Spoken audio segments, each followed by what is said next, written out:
Okay, next step on building the Tonka truck is I had my son drill out the rivets and start dismantling the actual truck. We actually cut the steel beam that held this in, got rid of the crane. That's going to be modified, so we're going to add an actual raw winch to it, probably make it a little bit bigger. And then we popped this little hook off the back. We'll replace this with something that's more suitable for towing an RC truck. But same concept. That just squeezes together off the bed here. It's nice, but it's too small. Then the axles, just went ahead and flipped it over and cut them in half. Popped those out. The cab comes off. There's two rivets inside the front bumper here. Drill those off in the back, and the whole cab literally just slides off. So I think it would be cool to actually make this pivot. So I think we'll fabricate some kind of hinge. But for now we can just replace those two rivets with two bolts. Every time you can see the holes right here in the frame. Got to make sure I don't cut those off. And then the grill actually just comes off.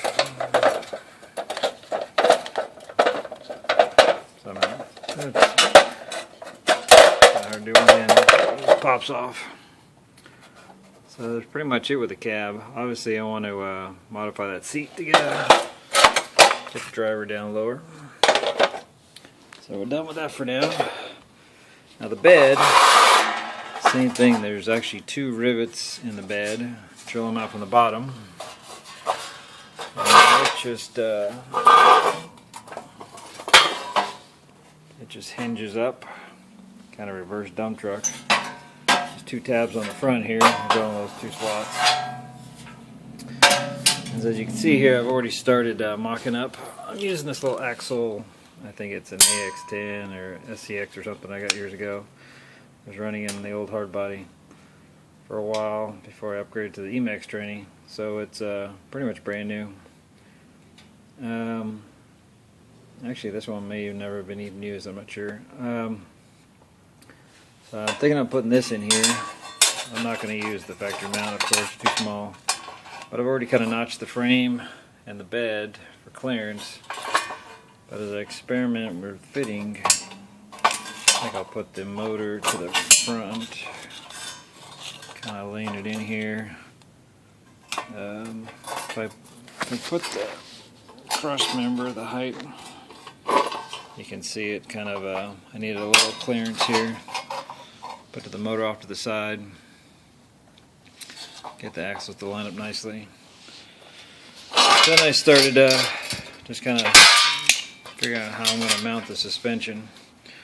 So I think I've decided to leave this part of the frame rail cut up here and get rid of these big, huge fake leaf springs, basically is what they are. So we can get this old 3-link or 4-link, whatever it was on the old truck. You can see it's I could actually just mount it solidly. I saw somebody do that actually. It'll still be too high, but I could cut it down and mount it solidly. But since you're going to be driving this mostly on the street, actually on dirt, I might as well have real suspension. This frame is a little wide though, so I think I'm definitely going to have to notch. Probably 90% of all this steel in this area is going to have to go. And the same as the back. And then just keep this little bit here just to mount my frame rails to. But I'm thinking about if I can. Here I could just put a piece of angle iron and mount that training right in there.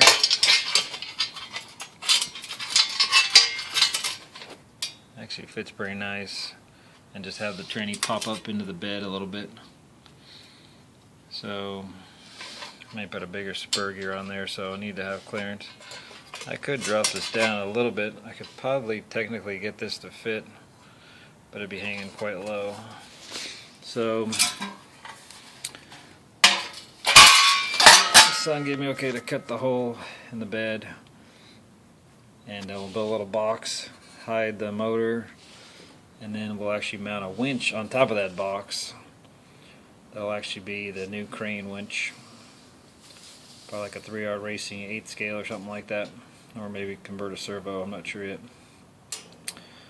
But we'll get to that later. So I'm just trying to get a roller for now, get the wheels on this thing and get it rolling. Thanks for watching.